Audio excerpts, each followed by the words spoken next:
Combattants de l'indépendance, aujourd'hui victorieux, je vous salue au nom du gouvernement congolais.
Merci beaucoup. De l'ordre du barreau de Kinshasa-Gombe de 1995 à 1998.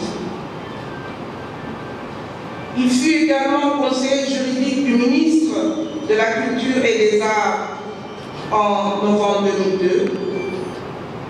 Et il a également des activités au niveau de la société civile. Il est président de l'association sans but lucratif Compagnons de Skeut, une ONG de défense des droits de l'homme. Maître Mwanza Bia Chipepela a participé à de nombreuses conférences internationales. Je ne vais pas les citer. Et d'ailleurs, je voudrais vous faire remarquer que j'ai pris seulement les éléments saillants de son long parcours, parce que si je devais détailler tous les points, je pense qu'on y serait encore jusqu'à demain. Alors, les différentes conférences internationales auxquelles il a assisté, notamment plusieurs congrès de la conférence internationale des barreaux de tradition juridique commune, en sigle CIB. Et je voudrais là vraiment relever et souligner que Maître Mwanza Bia Chipepela fut l'initiateur et le maître d'œuvre de du 25e congrès de la CIB, donc du 25e congrès international des barreaux de tradition juridique commune, qui s'est tenu à Kinshasa. Et ça s'est tenu du 14 au 19 décembre 2010. Et devinez quel a été le thème de ce congrès. Le thème était « État de droit par le droit ». Donc vous pouvez constater que l'état de droit, un combat, la vision du chef de l'État est une obsession, quasi-obsession pour notre orateur. Maître Mwanzabia Chipepela est auteur de plusieurs publications. Je citerai deux: l'OUA face aux tendances sécessionnistes. Une autre publication, la protection des droits par l'inspection du travail. Et last but not least, il faut mentionner que notre orateur est un membre actif et dynamique du comité exécutif du Collège des technocrates. Et sur le plan personnel, il a de grandes responsabilités également. Il est marié, père de 7 enfants. Alors je voudrais que vous joigniez à moi pour acclamer d'avance notre orateur du jour, l'encourager dans cette édification qu'il va nous donner aujourd'hui sur l'état de droit. S'il vous plaît. C'est qu'en fin d'année, on étudie les plaidoiries qu'on sort. Alors, notre professeur nous racontait l'anecdote de Cicéron, ce plaideur romain, qui devait plaider une cause difficile. Mais la chance pour lui, c'est que dans la composition de cette juridiction tribunal se trouvait son frère aîné. Et il a commencé sa plaidoirie pour se rassurer que son frère l'écoutait. Lorsqu'il s'est rendu compte que son frère l'écoutait, il était sûr que les choses marcheraient bien. Je voudrais être sûr que mes frères et sœurs, vous m'écoutez ce jour, n'est-ce pas? Voilà, on peut y aller. Parmi les techniques de plaidoirie d'un avocat, il peut arriver qu'il prenne quelques libertés en commençant sa plaidoirie par ce qu'on appelle les précautions oratoires. Parmi les précautions que je prends ce jour, il y en a 2 ou 3. C'est de vous dire d'abord qu'ici, il ne s'agit pas d'une prédication ex cathedra, où tout est pris comme parole d'évangile.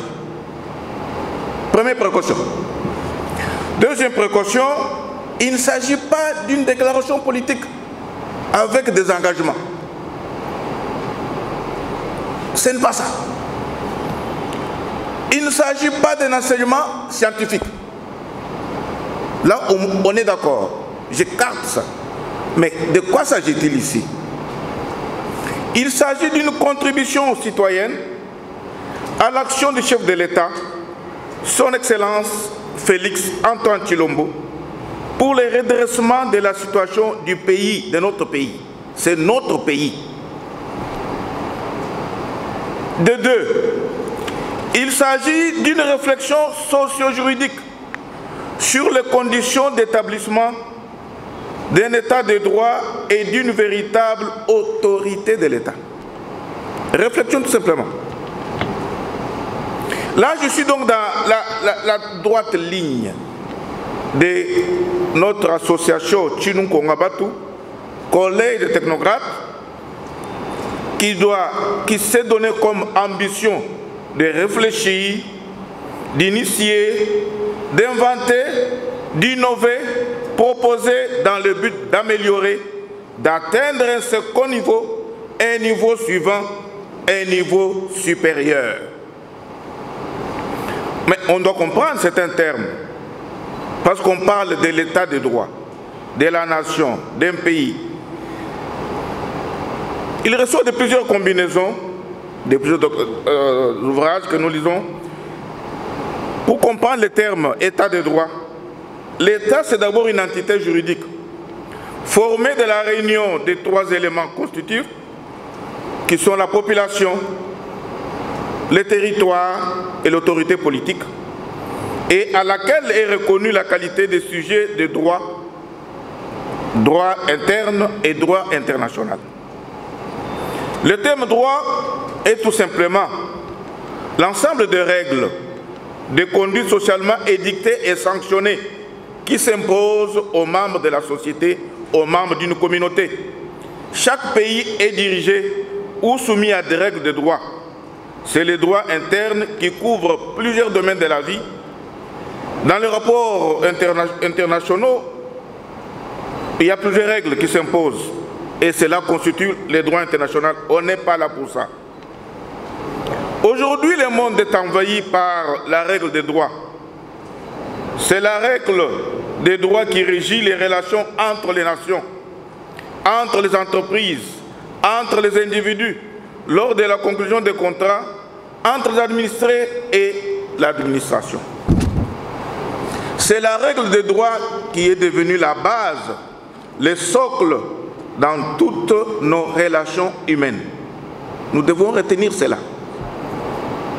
Mais pourquoi étudier ces sujets aujourd'hui? Pourquoi l'intérêt du sujet?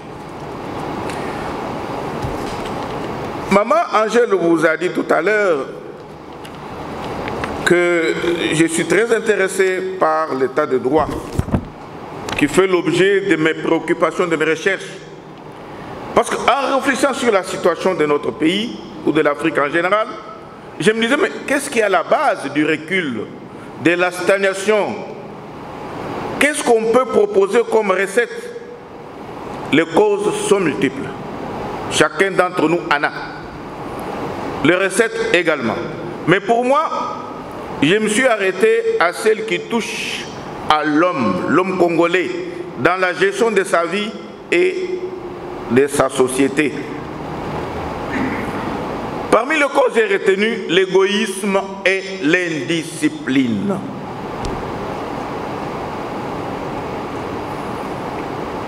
L'égoïsme et l'indiscipline. Il y a quelques années, j'étais jeune séminariste ici à Kinshasa. J'étais dans un couvent de prêtres de Sket en Boudi. Je suis invité à une messe d'ordination d'un prêtre catholique. Vous savez, après la fête, après la messe, c'est la fête qui commence.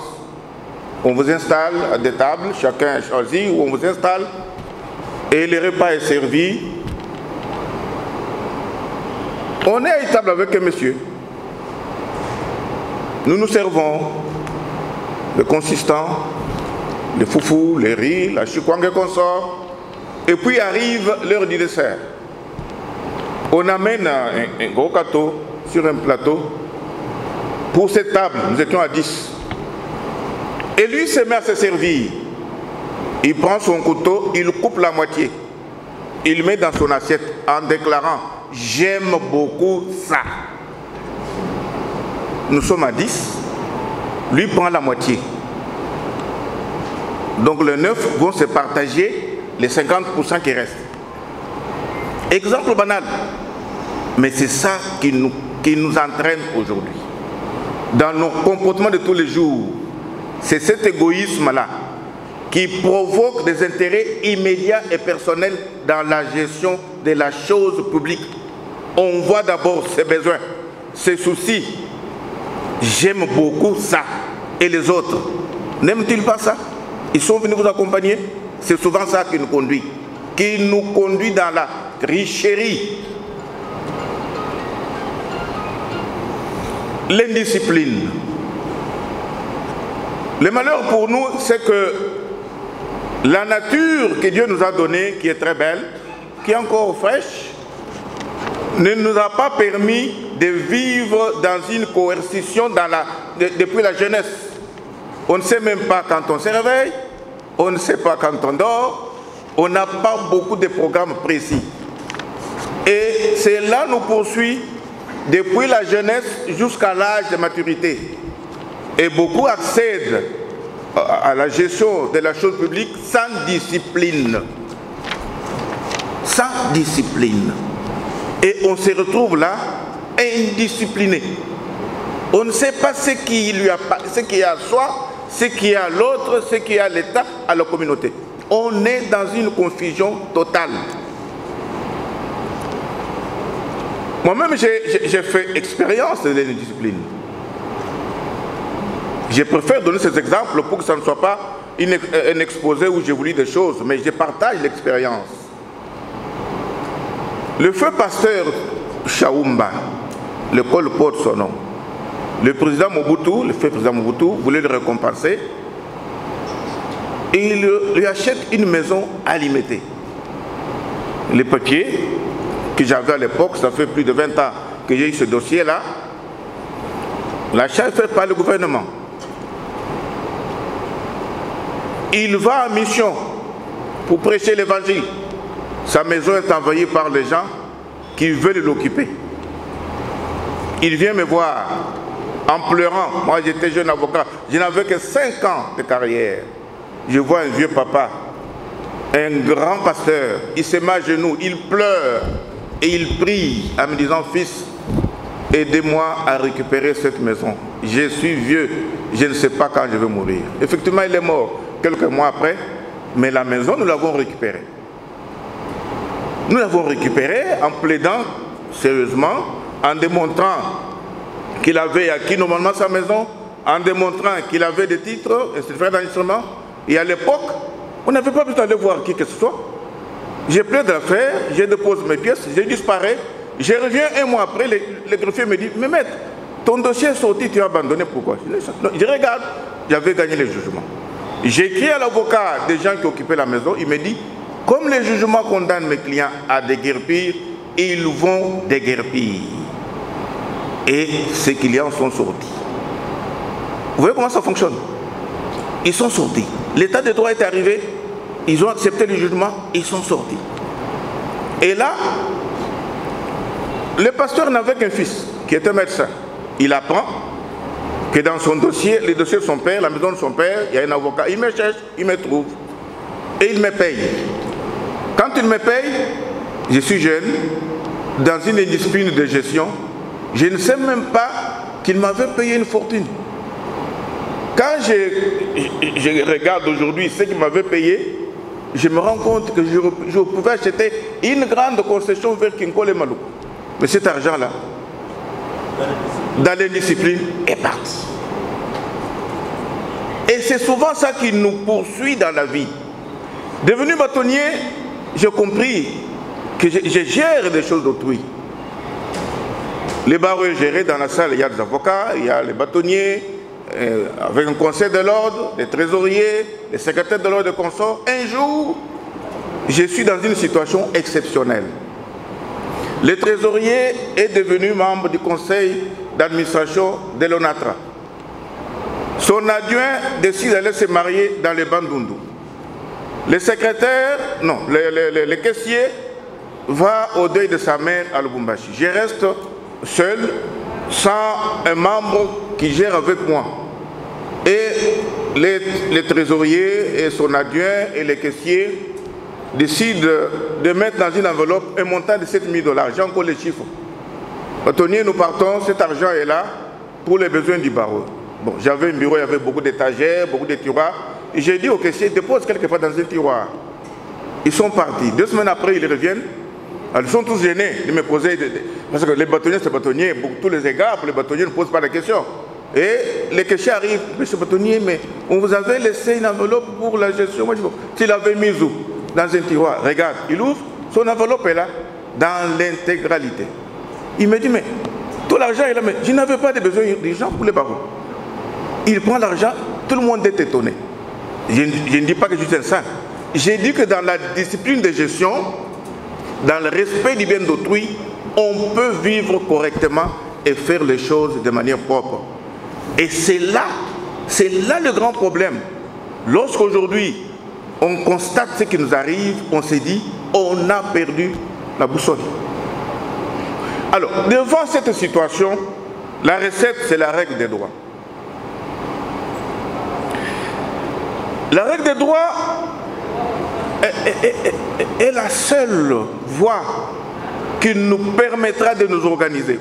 Moi, je suis allé en Europe un peu tard. Je n'ai pas étudié en Europe. J'ai fait des séminaires en Bujumaï. J'ai fait l'université ici, une partie du grand séminaire ici. Je suis allé en Europe à une conférence des Nations Unies. J'ai été surpris par l'organisation et la discipline. Je suis avec un ami au bord d'un véhicule. Il veut parler. Non, non, ici je ne parque pas, c'est payant. Comme je n'ai pas l'argent, je ne parque pas ici. Je vais parquer ailleurs. Nous avons fait le tour. Il a trouvé enfin un endroit où il pouvait parquer. Moi, j'étais surpris. Mais oh, pour parquer, il doit chercher un parking libre. Il est vite. Je vais chez mon beau-frère, à Melun, en France, dans les banlieues parisiens. Je constate que ça, il venait de construire une maison. Je me rends compte que tout était dans le même style. Je lui pose la question, il me dit, ici, c'est le maire et l'architecte de la commune qui nous dressent les plans et nous exécutons. Je dis donc, il y a quelqu'un qui réglemente la cité, qui réglemente la société et les gens obéissent. Je vais prendre un taxi, un transport, les bus, les métros, on dit les trains arrivent à telle heure. Et je regarde, c'est à telle heure-là que le train arrive. Quand il est en retard, on vous signale que le train connaîtra un retard de 10 minutes, 15 minutes. Et pendant que vous voyagez, le conducteur vous rappelle que ce train voyage avec un retard d'autant. Dans une communauté où les gens viennent de toutes parts, chacun ayant son éducation, sa mentalité, ses désirs, ses soucis, ses besoins, comment on va vivre ensemble? C'est autour d'une organisation, le gouvernement, autour des règles de conduite et de vie. Sur la route, on roule à droite avec 2 bandes, mais regardez le spectacle. Dès que vous freinez, celui qui est derrière vous klaxonne, il prend la droite ou la gauche, nous sommes devant 4 bandes. Les disciplines. La recette, c'est la règle des droits. Et c'est là que je dis, le président Félix Antoine Tshisekedi a choisi la meilleure part. Comme Jésus avait dit de Marie, en disant, ta sœur a choisi la meilleure part. Parce que l'état de droit, c'est la touche majeure par laquelle on met les gens ensemble, on reconstruit la nation. Chacun venant avec ses envies, ses soucis, ses désirs. Et il n'y a que la règle des droits pour le mettre dans la droite ligne. De son vivant, feu président Dr Étienne Tshisekedi Wamulumba nécessite de réclamer haut et fort l'application de l'état de droit. Mais il était dans l'opposition, il n'a pas eu la chance de vivre le pouvoir. Mais quand Félix Antoine Tshisekedi prend le pouvoir, il met au centre de son action l'état de droit. Là, je me suis exclamé, comme les enfants d'Israël, qui disaient, vous qui lisez la Bible, psaume 126, quand l'Éternel ramena les captifs de Sion, nous étions comme ceux qui font un rêve, alors notre bouche était remplie de joie. Mon cœur était rempli de joie. Je me dis, nous sommes en train de rêver alors que notre délivrance, notre restauration est en cours avec l'état de droit. Et il est en cours. C'est l'état de droit, la bonne touche qui est appuyée, mais qui n'est pas tout à fait nouveau. Je vais vous le dire, vous le démontrer tout à l'heure. Pourquoi c'est la bonne touche? Parce que la règle des droits, le droit est essentiellement civilisateur. Le droit nous civilise. Il met fin à nos équilibrations individuelles et au comportement primitif. Quelqu'un qui oublie qu'il est dans une communauté où il gère un bien d'autrui, qu'il y a des salariés à payer, il y a des routes à faire, il prend la moitié de l'argent pour lui-même. L'instinct primitif de se servir. Mais la règle de droit lui dit non. Quand vous gérez un bien d'autrui, vous avez un salaire, vous avez une prime, vous avez des avantages. Limitez-vous à cela. C'est ça la règle des droits. Le droit redresse les torts. Le chef de l'État l'a dit dans une interview à Goma. Le droit régularise la vie et rétablit les équilibres. Il n'y a que par le droit, mes chers frères et sœurs, qu'on peut sortir de l'imbroglio.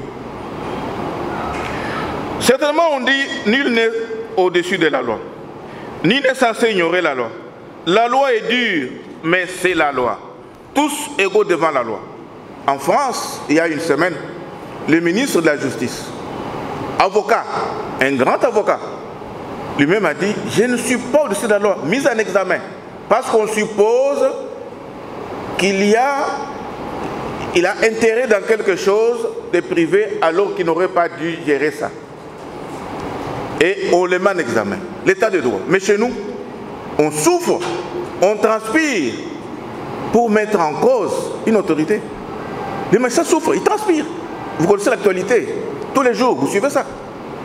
Personne ne veut se soumettre à la loi. On est content d'apprendre que tel a été le misère, arrêté, détenu, mais on ne veut pas que cela nous arrive. Que cela arrive à ceux qui me sont proches. On reste dans les intérêts particuliers, les intérêts partisans. On ne veut pas que la loi s'applique. Maman Angèle Makombo l'a dit tout à l'heure, en décembre 2010, alors bâtonnier du barreau de Kinshasa-Gombe, j'avais reçu le mandat de l'Ordre national du barreau, des avocats de notre pays, d'organiser le 25e congrès des avocats des traditions juridiques communes. Cette organisation recoupe tous les avocats qui parlent français. Les Français sont dedans, les Belges, tous les pays francophones ici. Nous avons reçu plus de 600 avocats dans la salle ici. Heureusement, à l'époque, nous avons eu l'accès, il n'y avait pas Covid, on a eu l'accès au Palais du Peuple dans une conférence. Le thème était l'état de droit par le droit. Cette affaire, bien qu'elle ait fait le succès à l'extérieur du pays, chez nous, c'est resté lettre morte. Ni la presse, ni le gouvernement, personne ne s'en est saisi. Et pourtant, l'état de droit est affirmé dans la Constitution. Parmi les orateurs, il y avait M. Léon Kengo-Wadondo, alors président du Sénat, qui déclare « La République démocratique du Congo est un état de droit et le droit d'accès à la justice consacré par la Constitution et les lois de la République. Dans la pratique, tout semble rester lettre morte dans la pratique. Dans la Constitution, c'est bien inscrit, mais dans la pratique, lettre morte. » Ça, c'est le président Kengo. Alors, président du Sénat, invité à cette conférence-là. Il fait ce constat malheureux en disant « C'est très beau les textes que nous avons, mais dans la pratique, il n'y a rien qui démontre que nous sommes un état de droit. »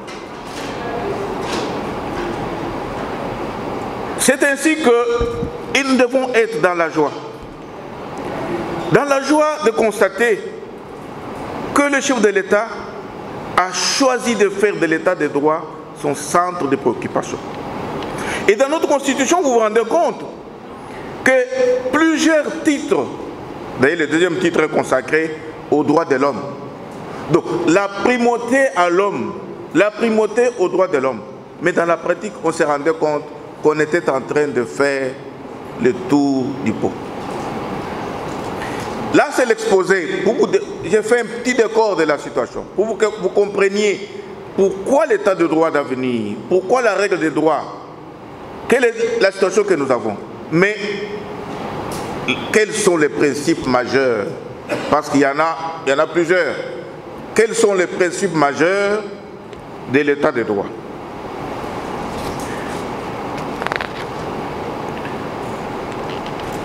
J'ai retenu 4 ou 5 que je vais exposer brièvement avant d'arriver aux acteurs de l'état de droit. Parmi les principes, il y a d'abord la soumission des institutions à la règle de droit. Premier principe, principe majeur, l'état de droit implique la soumission de l'ensemble des institutions à la règle de droit. Ces principes affirment la primauté de la règle de droit. Il faut entendre la Constitution, les conventions internationales, les lois et les arrêtés. Ils priment dans le comportement des gens. Personne ne peut dire « voici ce que moi je veux ». On doit se poser des questions. Que dit la loi? Que veut le droit? Moi, j'ai souvent mes clients qui arrivent avec des conflits en difficulté. Vous aurez pu me voir avant, me poser la question, maître, que prévoient les droits dans ces circonstances? J'aurais pu vous conduire sur le chemin de la loi. J'aurais pu vous dire comment vous comporter au lieu d'agir de vous-même et venir après, quand c'est tard. La primauté de la règle de droit. Dans toutes les gestions, dans tous les domaines de l'État, La loi réglemente et indique comment se comporter. Qui est qui fait quoi, quels sont les droits des uns des autres. C'est ce comportement de base qui doit être le nôtre tous les jours. Je veux seulement dire que l'état de droit, ce n'est pas le fait d'arrêter quelqu'un qui a détourné. Ça ne s'arrête pas là. L'état de droit, c'est doit être une conviction interne. Une conviction que je ne suis pas seul maître à bord. Le Congo n'est pas un pays sans maître. Le Congo appartient à tous les Congolais. Le Congolais a un gouvernement, un chef de l'État, a un parlement, a un Sénat, a des institutions judiciaires qui fonctionnent. Tout doit se faire selon ce que la loi veut, selon ce que la loi dit. Même dans les petits détails de la vie. Dès que vous sortez de chez vous, sachez qu'en face, vous rencontrez quelqu'un qui a des droits et des obligations. Vous n'avez pas le droit de l'injurier, de le taper comme vous voulez, parce que la loi vous l'interdit. C'est ça qui doit être notre comportement de tous les jours. Comme je le disais, le droit est essentiellement civilisateur. Il s'affirme comme les balises et les repères qui met l'Église au milieu du village face à la tendance égoïste de l'homme et à la tentation d'abus de pouvoir et de droit. Les gens abusent de leur pouvoir, abusent de leurs droits. Si je devais me mettre à vous raconter d'après mon expérience les cas d'abus de droit, les cas d'abus de pouvoir, on resterait jusqu'au matin. Mais c'est tous les jours que nous devons revenir à cela en disant aux gens, attention, la loi existe. La loi est dure, mais c'est la loi. La loi fait mal. Elle fait très très mal. Parce qu'elle vous empêche de faire comme vous voulez et de faire ce que vous voulez. Vous devez faire selon ce que la loi a dit, ce que la loi a prévu. L'état de droit, deuxième principe, implique la séparation des pouvoirs. Ça c'est connu de tous, c'est Montesquieu qui est la base, dans l'esprit des lois. Et en parlant des bornes et des limites des pouvoirs, Montesquieu disait « le pouvoir arrête le pouvoir ». Le principe de la séparation des pouvoirs prévient les abus des pouvoirs en préconisant que celui-ci doit exercer non pas par un seul organe, un seul homme, mais par plusieurs organes chargés chacun d'une fonction différente et en mesure de faire réciproquement poids, contrepoids et équilibre. J'étais très heureux d'apprendre que le chef de l'État dans son interview, il disait qu'il aurait voulu une loi de réhabilitation pour l'état de siège, mais l'Assemblée nationale a voulu revenir tous les 15 jours. C'est ça la séparation des pouvoirs. C'est ça l'état de droit. Ça c'est formidable comme constat de la situation, où chacun se réfère à celui qui a le droit de faire ceci. Vous avez le pouvoir, l'autorité, mais vous ne pouvez pas arrêter. Il y a un procureur, il y a un inspecteur judiciaire. Et vous êtes dans une maison où le bailleur vous fait des ennuis. Vous n'allez pas taper sur lui, même s'il marche à pied. Vous allez à la commune pour dire, voici mon bailleur, il me dérange, qu'est-ce que je fais? Vous êtes ministre, vous avez un locataire qui ne paye pas. Vous n'allez pas envoyer une cohorte de militaires pour les gifler. Vous allez à la commune. Mon bailleur, mon locataire ne paye pas. Je fais quoi? On va vous lire, les lois existent. Il y a l'arrêté du ministre, il y a la loi sur les baux non professionnels. On va vous dire ce qu'il faut faire. C'est ça l'état de droit. Dans tout ce que nous faisons comme comportement, tous les jours, il faut recourir à ce que dit la loi.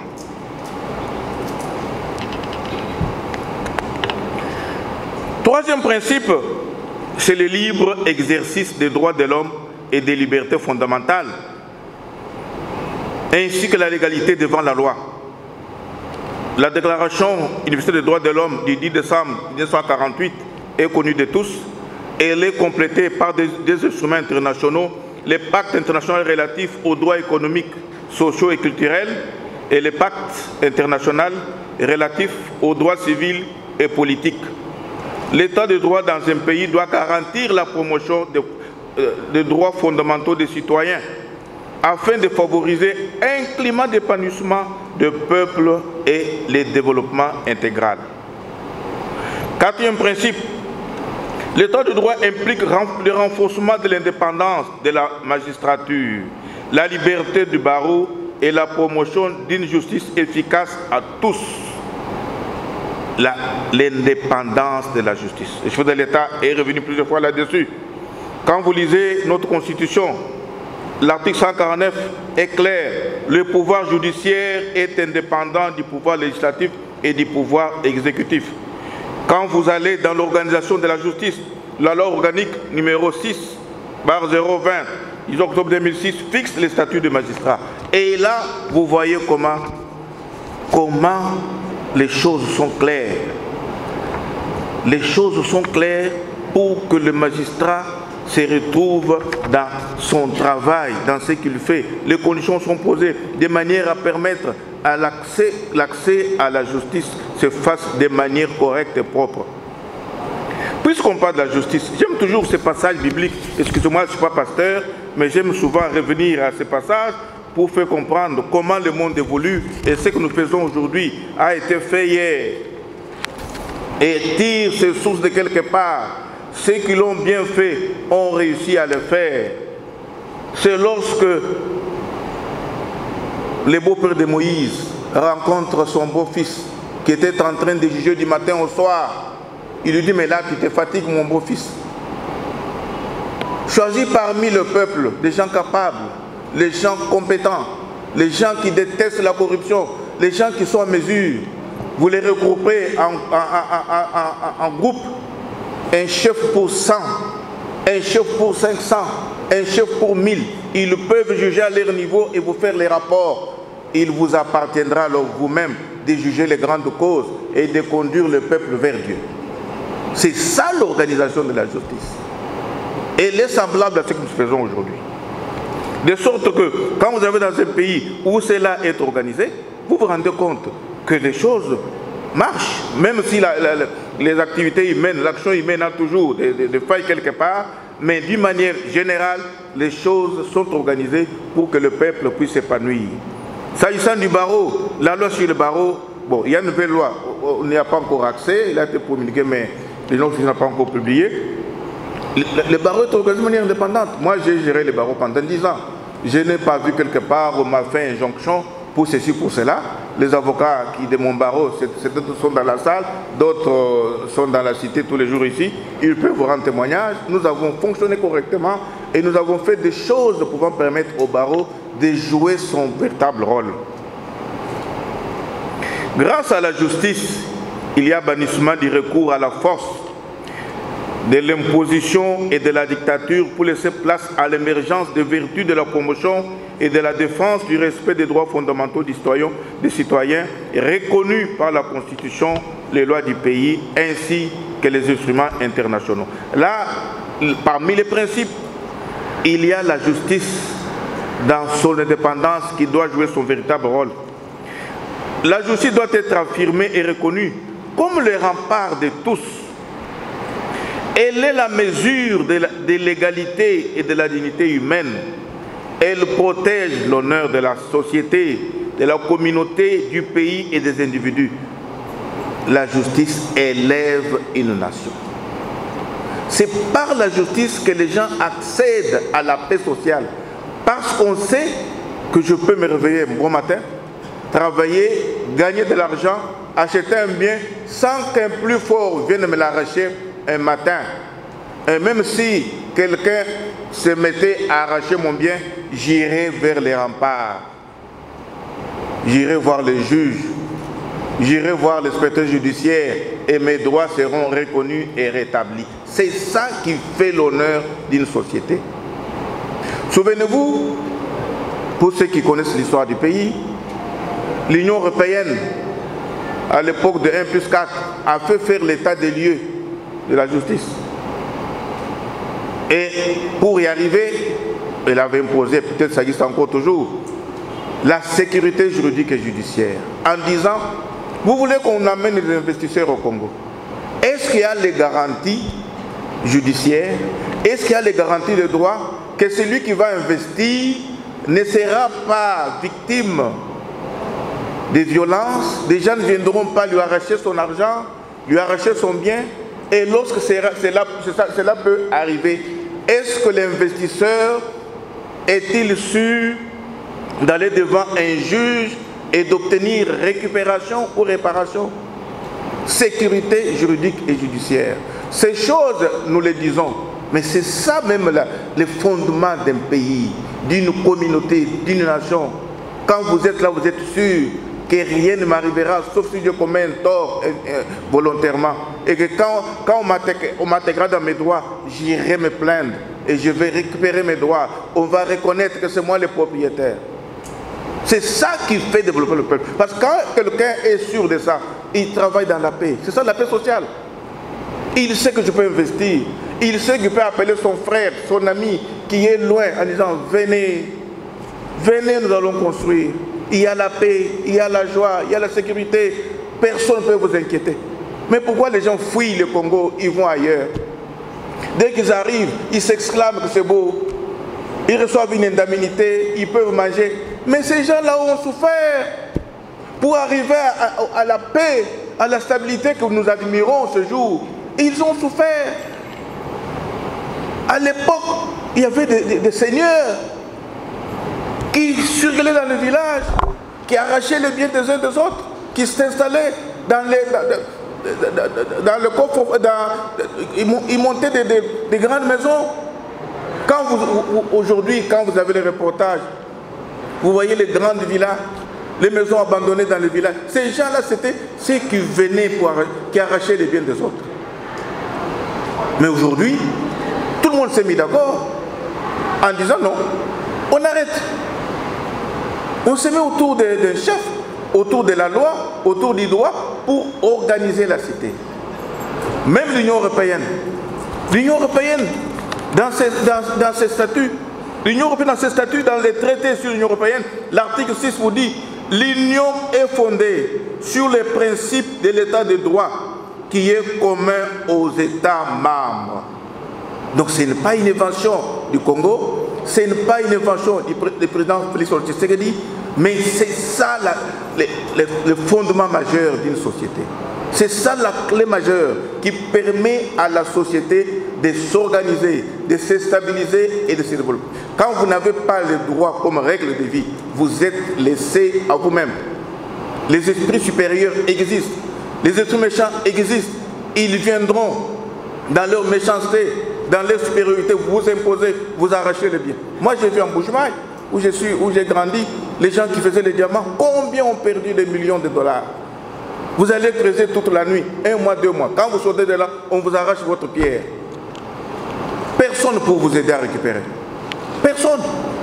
Mais si on arrive à établir que les droits règnent partout, les gens auront d'avoir peur de commettre des bêtises. Parce qu'ils savent que quelque part, il va être récupéré. On ne va pas l'abandonner. L'état de droit, comme 5e principe, implique la mise en œuvre du principe de transparence comme règle de fonctionnement des institutions. La transparence qui signifie la limpidité, la qualité de ce qui est clair, qui s'exprime véritablement, qui n'est pas altéré. La transparence. La transparence, mes chers frères et sœurs, c'est ça la difficulté. C'est ça l'épine dans les pieds de nos gérants. Une fois, j'ai voulu demander à une radio, je le ferai peut-être, qu'il organise une table ronde avec les cadres qui gèrent. Que chacun nous dise pourquoi il est poussé à voler. Dites-nous, vous êtes gestionnaire, vous avez des millions pour faire les routes, des millions pour construire les hôpitaux. Qui vous pousse à voler? Quel est l'esprit qui est à la base qui vous pousse chaque matin à aller voler? Allez voler. Les factures de 1000 $, vous mettez 10 000 et vous volez les 9 000. À la fin, quand vous avez vieilli, tombé malade, on doit vous soigner en Afrique du Sud, on doit vous soigner. Mais ici, on peut se soigner. Vous voyez comment la règle des droits peut nous aider à nous discipliner dans la gestion, dans la transparence de gestion. Vous ne prenez que ce qui est à vous. Vous ne touchez que ce qui est à vous. Si le salaire ne suffit pas, faites des revendications, réclamez, tôt ou tard, on va remettre les choses en ordre.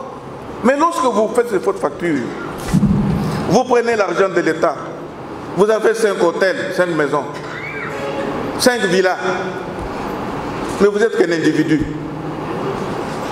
Vous marchez avec fierté. Mais vous oubliez que Dieu a créé 5 continents.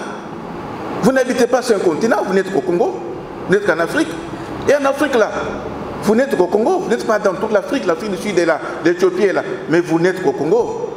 Et au Congo, vous n'êtes pas dans tout le Congo, qui est un vaste territoire. Vous êtes à Kinshasa. Et à Kinshasa, vous êtes où? Vous n'êtes pas à Ndjili au même moment, vous n'êtes pas à Matete au même moment, vous n'êtes pas à Gombe, vous êtes dans un coin, dans une commune, dans la salle, chez Bayatis Hotel. Mais la salle est vaste. Vous occupez un petit siège. Comme moi j'en occupe ici. Même si je parle, j'écris fort, l'espace là, ce n'est pas moi qui occupe. De l'autre côté, c'est pas moi qui occupe. Gombe, une grande commune. Il n'occupe pas l'espace de Gombe. C'est ça qui doit nous conduire dans ce que nous faisons. Une fois, je disais à quelqu'un qui roulait vite, au risque même de me connaître, je dis, mais pourquoi vous êtes pressé? Oh non, vous êtes pressé, vous. Alors, je lui ai raconté l'histoire d'un beau-frère, à l'époque où ça chauffait entre Mobutu. C'est que dit, l'UDPS décide qui est ville morte. Lui est arrivé, non, il n'y en aura pas. Il sort le matin avec sa voiture, il est revenu 30 minutes après, il dit, mais, bof, dans un batouté, mais la route est vide, elle est roulée. On est content que lorsqu'on partage l'espace avec les autres, mes chers frères. S'il n'y a personne pour vous voir dans ce que vous faites, ça n'a plus de valeur. Un prêtre, quand il nous disait, mais quelqu'un a été détenu, comme il aimait beaucoup les plaisirs de la terre, on le met dans un château, on lui donne tout ce qu'il voulait. Mais il est seul. Au bout d'une semaine, il a pleuré. Il dit, mais il n'y a pas de gens qui me visitent. Je mange que seul.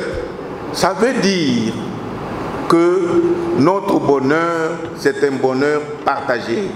Et la règle des droits vient nous aider à mieux partager pour que chacun retrouve son compte. Et il faut bannir la vision des intérêts égoïstes. Dans une affaire aujourd'hui, quelle est la pratique? Il faut que je me retrouve. Vous devez vous retrouver dans la tricherie. Vous êtes à 4 à 5, chacun doit se retrouver. Mais la société, la communauté, la commune vous invitez, va se retrouver quand? Il faut que la règle des droits nous mette dans la transparence. L'état de droit implique, comme sixième principe, la généralisation et l'accroissement de la portée du contrôle par des instances impartiales sur tous les organes et institutions, ainsi que sur tous les établissements publics ou privés maniant le fonds de l'État. Aujourd'hui, l'IGF est debout. Bien qu'il soit en nombre réduit, je vois mon vice-président qui est là, mais les gens crient. Il y en a qui croient qu'on les en veut. Non, c'est parmi les principes de l'état de droit. Ce qu'on appelle la redevabilité. Vous êtes redevable à l'État, à la communauté. Il faut que ceux qui vous ont confié la charge de gérer leurs biens vous demandent un jour, papa, faites-nous rapport. Et c'est là que beaucoup de gens succombent. Quand vous parlez de faire les rapports, de rendre compte de ce qu'on a géré, la confusion commence. On m'en veut parce que je suis de tel point, parce que je ne supporte pas tel. Mais on quitte le vrai problème, on va vers la diversion, vers la divagation inutile. L'état de droit implique des contrôles. Si aujourd'hui les contrôles viennent dans le pays, vous allez voir ce qui s'est passé. Les gens vont se dire, ah non, non, je ne touche pas, parce que dès qu'on me contrôle ici, on va constater que tel sous-manque, tel sous-manque. J'ai ramassé là quelques principes de l'état de droit qui peuvent permettre à une communauté, à un pays comme le nôtre, d'affirmer l'existence de l'état de droit par ces dispositifs-là que j'ai énumérés. Il y en a nombreux, j'ai pris quelques-uns parce qu'on n'est pas là éternellement, on est pour un moment, on devra arrêter. Mais pour que ces principes prennent corps, pour que l'état de droit prenne corps, il y a des acteurs majeurs, des acteurs principaux comme on a intitulé. Il y a le peuple, l'État ou le gouvernement, le magistrat et l'avocat. Les principaux acteurs. Quand on déclare à l'UDPS le peuple d'abord, je me dis souvent, mais est-ce qu'ils comprennent ce que ça veut dire dans tous les sens, le peuple d'abord. Les gens prennent ça dans le sens intérêt du peuple d'abord. Oui, mais ils oublient que autant Dieu est consommateur de la foi des hommes, autant le peuple est le consommateur de lois, règles, décisions, circulaires et mesures de l'autorité établie. C'est le peuple qui est le premier consommateur. Dès que le peuple accepte, adhère, consomme, la loi s'installe. Cela suppose que l'action de l'État ou du gouvernement est destinée au bénéfice du peuple ou de la population, mais encore faudra-t-il que le peuple accepte et comprenne l'essence profonde des mesures dictées et y trouve son intérêt. L'essence de l'état de droit, le sens de la règle des droits. Que vient faire la règle des droits dans la vie, dans la communauté comme la nôtre ici? Quand nous étions étudiants, mes collègues, beaucoup sont des ministres, des députés à gauche à droite. Dernièrement, on s'est retrouvé dans un deuil, on s'est mis à blaguer. J'étais président de la promotion en 82, 83, 84 à l'Unikin ici. Alors un collègue me rappelle, ah, moi ça, comment ça n'était Toyaka Mboka Mboka? Ça veut dire quoi? Toyaka Mboka Mboka, Mutu na Mutu, Aouti Mboka na ye, avec ses mentalités, avec ses convictions, avec ses intérêts particuliers. Et quand vous arrivez là, de toutes parts, comme on a dans une église, si le patron de l'église, le pasteur, le prêtre ou le diacre n'arrivent pas à vous mettre ensemble, si une compréhension commune, l'église est en débandade. C'est pour cela que le peuple doit comprendre que son salut se trouve dans la loi. Le peuple veut vite accéder au bien, accéder à la joie, accéder au bonheur. Mais le peuple ne sait pas que la parole, la Bible, que nous lisons tous les jours ici, l'homme vivra à la sueur de son front. La loi est dure, mais c'est la loi. Il y a une parole qui dit, heureux, le peuple qui marchait dans les ténèbres a vu s'élever une grande lumière. La grande lumière qui arrive dans les ténèbres de la gestion des hommes, c'est la lumière de la loi. Ceux qui ont planté dans la douleur, ceux qui ont planté dans les gémissements, récoltent dans la joie. La douleur, les gémissements, c'est les sacrifices qu'on s'impose en respectant la loi, en respectant les limites que la loi nous impose chaque jour dans ce que nous faisons, dans nos initiatives. On ne peut plus agir sans se poser des questions. Que dit la loi? On doit se demander que dit les règlements. On doit se poser la question, quels sont mes droits? Quels sont mes devoirs? Qu'est-ce qui m'est permis et qu'est-ce qui ne m'est pas permis? C'est ça le commencement de l'état de droit. Si le peuple accepte cela, la joie est au coin. Parce que le peuple acceptera les sacrifices. Malheureusement, parmi nous, nos populations, nous aimons les paradis, mais personne ne veut les sacrifices. On ne peut pas aller en paradis sans sacrifier, faute de sacrifices. Dans la recherche, dans le travail, dans le renoncement à ceci, à cela, pour arriver à un bonheur quelque part. C'est là pour vous dire, le peuple doit savoir que dans l'établissement de l'état de droit, il y a le respect de l'autorité établie, il y a le respect des biens de l'État et des biens communs, il y a le respect des droits des autres, leur paix, leur repos, leur bonheur, leur vie.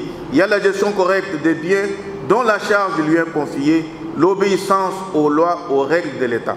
C'est ça la base de l'état de droit. Parmi les auteurs, les acteurs de l'état de droit, il y a l'État. Évidemment, l'État, c'est le début du commencement. C'est l'auteur de la loi, l'auteur de la règle, c'est l'autorité établie. L'État doit mettre des moyens suffisants pour permettre aux autres acteurs d'accepter et d'appliquer l'état de droit. Le troisième acteur, c'est le magistrat. Le magistrat. Le chef de l'État a reconnu la place de la justice. Il l'a dit. Nous ne pouvons pas évoluer dans l'établissement de l'état de droit si nous n'avons pas une justice forte, des magistrats bien formés, bien traités. Moi, je me souviens, à moins que je me trompe, ça fait plus de 10 ans, lorsque l'Union européenne a fait l'état des lieux de la justice, il était question qu'un projet soit fait pour que la justice soit prise sérieusement en compte, qu'on retravaille la situation des magistrats, leur formation, leur carrière, conditions de travail, pour qu'ils jouent leur vrai rôle. Je ne sais pas où ce projet s'est terminé. Aujourd'hui, tout peut aller de gauche à droite. On va retrouver le magistrat. On va retrouver le magistrat au centre de l'état de droit. C'est pour cela que moi, parmi les initiatives, les propositions, je propose qu'il y ait un vrai projet pour la justice. Les réformes, les textes, c'est bon. Mais les hommes qui animent les textes, et il faut faire d'eux de véritables magistrats. Il faut qu'ils deviennent nos vrais remparts, qu'ils soient à sa place. Nous ne devons pas imiter les autres, mais rien ne nous empêche de jeter un regard vers les autres, voir comment les magistrats sont organisés, comment les moyens sont à leur disposition pour encadrer la société, pour encadrer la gestion de l'État. Et il faut vraiment qu'on arrive à cela. Ça, c'était une priorité pour moi. Dans la réforme de la justice, les textes, on en a besoin, mais l'homme qui anime les textes, il faut que l'homme retrouve sa vraie place, qu'il retrouve ses vrais moyens pour lui permettre d'agir. Et c'est là qu'on va gagner. On dit la peur de l'Éternel est le commencement de la sagesse, mais il dit la peur des gendarmes. La peur de la justice, c'est le commencement de la bonne gestion de la chose publique. Lorsque quelqu'un gère, il n'y a personne pour le contrôler. Il n'y a personne pour le surveiller. Il se croit seul mettre à bord. Mais lorsque dans la conviction commune, les gens vont se rendre compte que la justice est derrière. Ah, l'IGF est derrière. Attention, les choses ne sont plus comme avant. En ce moment-là, vous verrez comment ça va se faire. Je me souviens quand j'étais bâtonnier, j'avais été appelé à faire une conférence devant les magistrats à la cour d'appel. Il y avait prestation de serment des nouvelles autorités de la justice. Je suis intervenu pendant 5 minutes. J'ai dit, mes chers frères, nous sommes avocats, nous sommes magistrats, nous sommes juristes. Le Congo est à nous. C'est notre justice. N'attendons pas que les autres viennent faire ce que nous sommes capables de faire nous-mêmes. Que chacun se mette en conscience qu'il a un rôle primordial à jouer pour qu'on sorte de cet imbroglio, on tourne. Mais à ce moment-là, il faut qu'on y aille. Il faut qu'on y aille sérieusement. Parce que quand on parle de dire les droits, mais les magistrats jouent un grand rôle. Il doit recevoir les plaintes et les requêtes. Il doit entendre les plaignants et les demandeurs. Il doit confronter les thèses des uns et des autres, mener des enquêtes, parfois longues et pénibles, redresser les torts, restaurer les droits qui ont été violés ou ignorés, instaurer l'équilibre et la paix. Mais c'est un travail fondamental. C'est pour cela que tout tourne autour de la justice, autour du magistrat, autour des avocats. L'avocat, je suis avocat, certes. Hier, on disait que l'avocat était obligé de la justice, mais aujourd'hui, il est devenu un acteur majeur. En 2014, j'ai assisté à Montpellier, en France, à une conférence de la Convention nationale des avocats de France qui avait pour thème « Avocats, acteurs d'avenir ». Et c'est là que j'ai vraiment découvert la richesse du travail de l'avocat. Aujourd'hui, les avocats sont limités. Ils accompagnent quelqu'un au parquet, au tribunal. Mais en Europe, l'avocat a pris une très grande dimension. Il joue un rôle majeur dans l'établissement de l'état de droit. Les avocats doivent se prendre en charge, comprendre qu'ils ne sont pas là absolument pour que son client gagne. Ils défendent les droits des clients. Là où le client est en tort, ils doivent le dire. Là où il a raison, ils doivent affirmer et attendre que les juges statuent librement, de manière indépendante, sur le sort de leurs clients. L'avocat n'est pas là pour gagner à tout prix. Il y a des causes perdues à l'avance. C'est pour ça que dans la formation que nous avons reçue comme avocat, on nous disait l'avocat c'est le premier juge du client. Dès que le client arrive avec le dossier, soyez capable de lui dire mon cher frère, mon cher ami, ma soeur, là vous êtes à côté du droit. La chance que vous avez, nous avons 50% de chances pour gagner cette affaire, mais moi je vous conseille d'aller négocier avec votre adversaire. Négocier. Au lieu d'avoir 10 000, vous aurez 5 000 et vous aurez gagné. Si vous vous entêtez à aller devant les juges, vous allez échouer. Mais aujourd'hui, personne n'écoute. Nous avons la chicane, l'esprit de chicane dans les têtes des Congolais. Personne n'accepte qu'il a perdu. Chacun veut gagner à tout prix. À tout prix, il doit gagner. Il connaît les magistrats, il connaît les procureurs. Mais les magistrats sont des hommes d'honneur. Laissez-les faire leur travail. On les implique dans beaucoup de choses, de sorte qu'ils sont même en difficulté. Alors que nous avons la chance d'avoir aujourd'hui des magistrats très bien formés.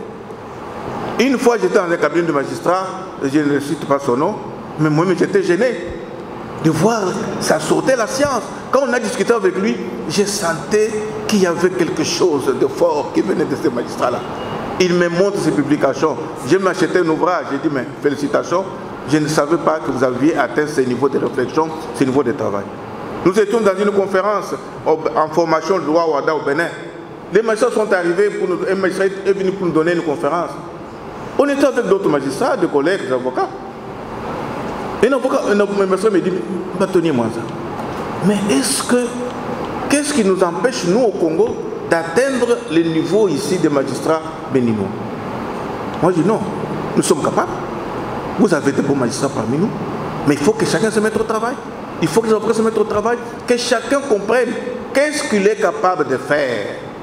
Aujourd'hui, moi, je choisis de vous parler de l'état de droit parce que je connais quelque chose. Ne me demandez pas d'aller parler du droit constitutionnel. Ce n'est pas mon domaine. Ce n'est pas que je ne vois rien, non. Là, c'est mon domaine.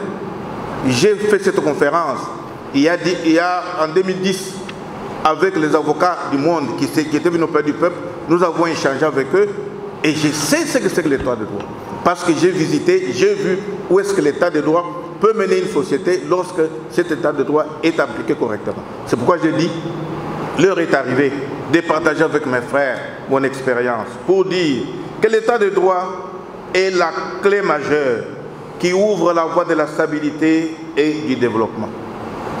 L'état de droit comprend un ensemble de principes de base qui consolide l'existence de l'État et favorise l'établissement de l'autorité de l'État.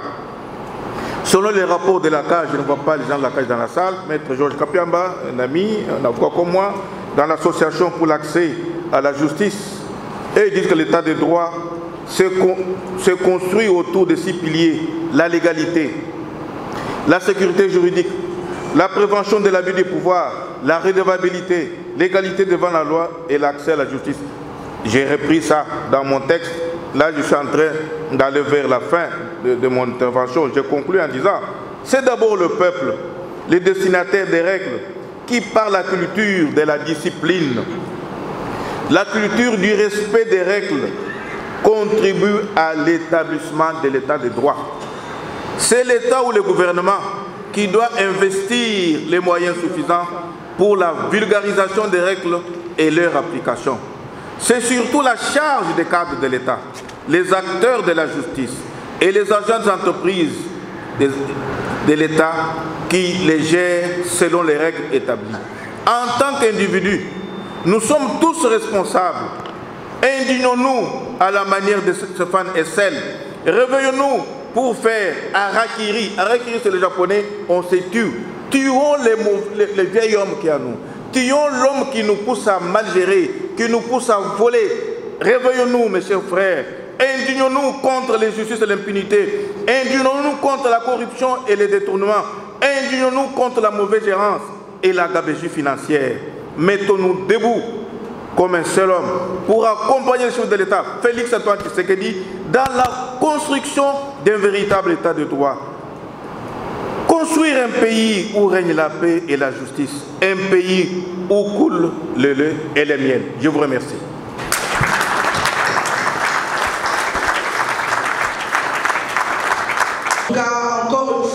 voudrais que nous applaudissions notre orateur